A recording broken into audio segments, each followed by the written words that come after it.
Bonjour Christine Balaguer. Bonjour. Vous êtes enseignant-chercheur à Télécom École de Management en e-marketing et experte des réseaux sociaux. Vous avez participé récemment au IG8 qui, au dire de tous, a marqué une prise de conscience des politiques sur l'importance prise par le numérique dans notre société. Que retenez-vous de ce sommet ? Le IG8 a été une source de débats contradictoires dans la presse et dans les médias. Certains affirmant que c'était un grand succès, d'autres que c'était juste un coup de communication, et je crois que ça demande quelques réflexions. Alors moi, ce que j'en retiens, c'est d'abord les points très positifs. C'est évident que c'est une sensibilisation très forte des politiques à l'importance du numérique dans nos sociétés.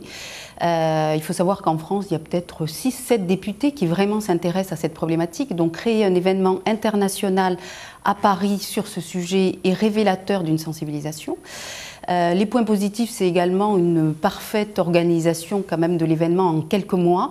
1000 personnes invitées, un parterre d'intervenants assez remarquable avec le président de Google, le président de Facebook, des fonds japonais, russes, etc. Donc il y avait des échanges qui étaient très très riches, et puis les gens qui étaient présents aussi ont beaucoup apprécié le réseau et les échanges entre justement tous ces acteurs du numérique dans différents pays. On se rend compte évidemment que les problématiques sont assez similaires entre les différents pays. Alors la question qu'on peut se poser sur le IG8, eh bien c'est la question qui a été un peu reprochée à cette manifestation, à savoir le fait qu'elle a été sponsorisée beaucoup par des grandes sociétés privées, et donc que c'était une manifestation aussi avec un côté assez business. Donc là, je crois que si cet événement se renouvelle, eh bien il faudrait des acteurs de la société civile, des think tanks, beaucoup de chercheurs, beaucoup également de régulateurs comme la CNIL, comme l'Europe, qui n'était que très peu présente au IG8. Voilà, donc c'est source d'amélioration. Et puis la dernière question qu'on peut se poser, c'est finalement à quoi cela a servi ou à quoi cela peut servir. Et donc dans ce cadre-là, je crois qu'il y a eu des conclusions dans le cadre du IG8 qui ont été présentées au G8 officiel à Deauville qui a suivi. Voilà, pour l'instant, il n'y a pas eu d'action, et donc on espère bien que ce G8 sera suivi d'action. La prochaine grande rencontre entre politique et numérique, c'est l'élection présidentielle de 2012. Et le fait nouveau dans cette élection, c'est que par rapport à 2007, on voit émerger parmi les propositions des candidats des vraies propositions sur le numérique.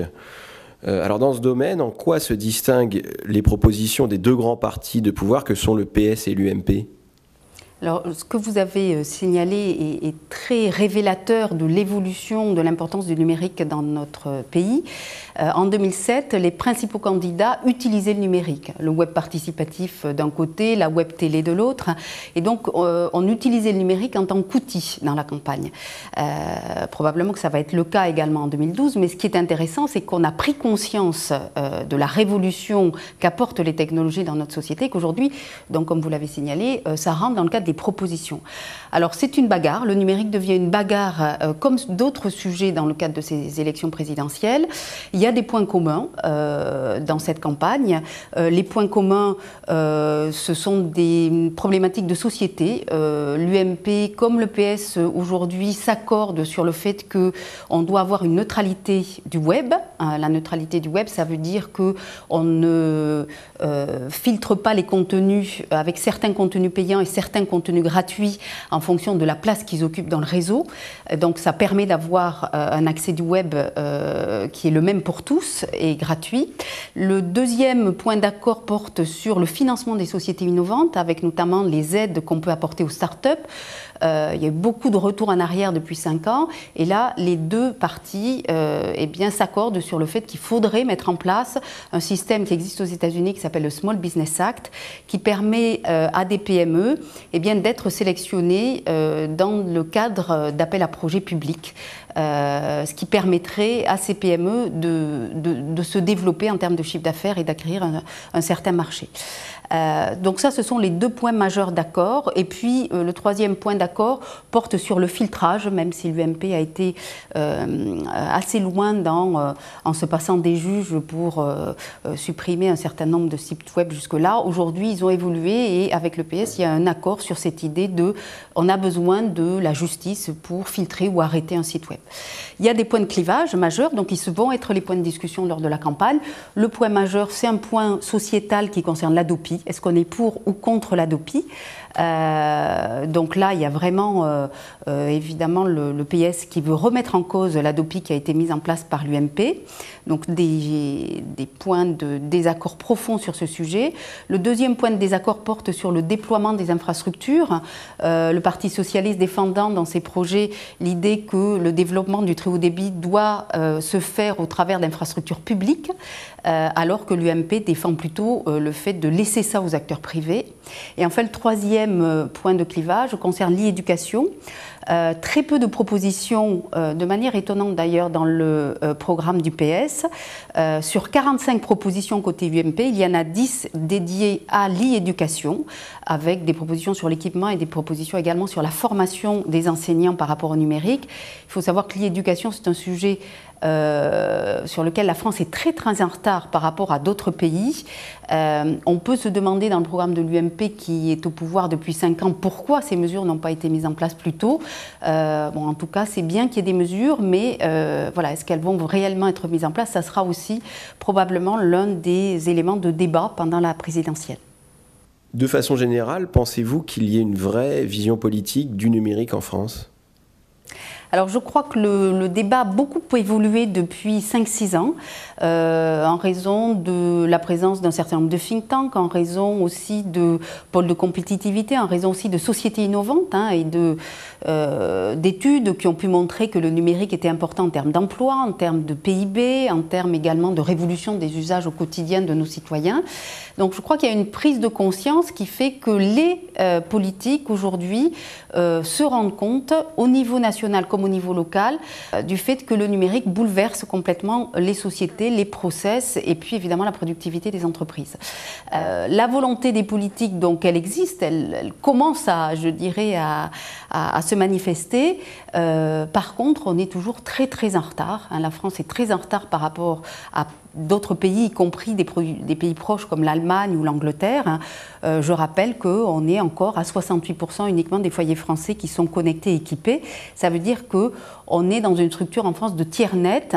Il y a quand même un tiers de la population qui n'a pas accès à ces technologies de l'information et de la communication. Et donc on crée une France à 2 vitesses.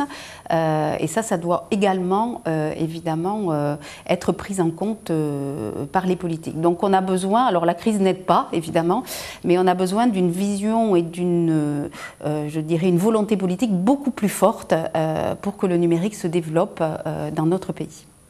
Pensez-vous que le numérique, en l'occurrence les réseaux sociaux, joueront un rôle important en tant qu'outil de campagne dans la prochaine élection présidentielle de 2012, à l'instar des élections récentes aux États-Unis avec la victoire de Barack Obama ?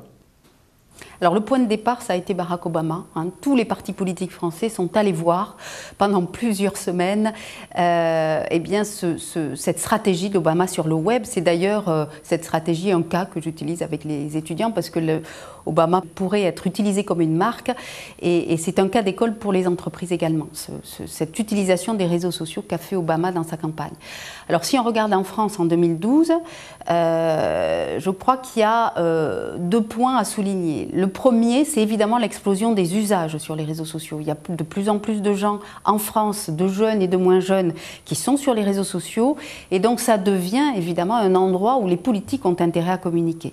Le deuxième point qui est quand même à souligner, c'est qu'en France, les 2 partis depuis 1 an se sont intéressés aux réseaux sociaux. La Coupole, qui a été créée, qui est un réseau social créé par le PS d'un côté, les Créateurs du Possible, qui est un réseau social créé par l'UMP de l'autre, sont quand même restés des échecs, et ils le reconnaissent des 2 côtés. Ils ne sont pas arrivés à fédérer via ces techniques de réseaux sociaux. Et je pense que ces réseaux sociaux vont jouer un rôle majeur, comme l'Internet en général, dans la campagne présidentielle 2012. Mais il faut également que les partis, je dirais, se professionnalisent par rapport à, évidemment, ces outils, étudient ces outils et comprennent comment ils fonctionnent. Sinon, ils risquent d'être débordés par les usages majoritaires qui vont se faire sur ces réseaux. Voilà. Il faut qu'ils trouvent le bon fonctionnement.